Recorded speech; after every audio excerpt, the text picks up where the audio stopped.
Those who seek materialism are like wandering dogs, always bewildered. Their whole life is lost fighting just to win a bone. They are senseless people who, despite having subsistence from Lord, are searching food. Except remembrance of the Lord Bahu, all else are just tales. There is a hadith of Prophet peace be upon him in which Prophet Sallallahu Alaihi Wasallam mentioned that the torment of starvation is far worse than torment of grave.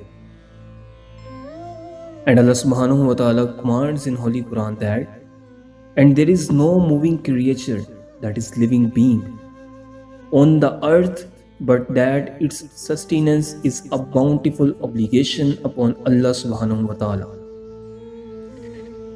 So what we conclude from this holy verse is that when Allah Subhanahu wa Ta'ala has taken the responsibility of our bread and butter, then why we are wandering here and there like dogs?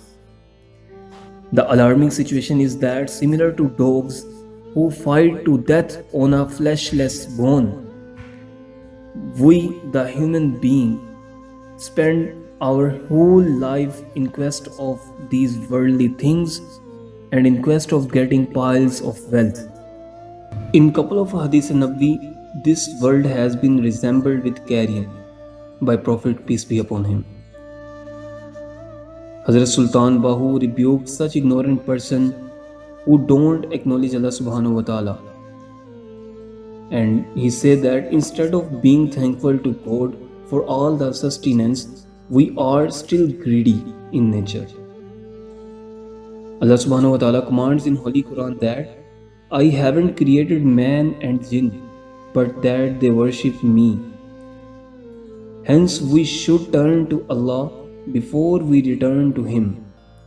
And Sultanul Arifin mentioned that except remembrance of the Lord in this world, everything else is just tales that we cannot benefit from.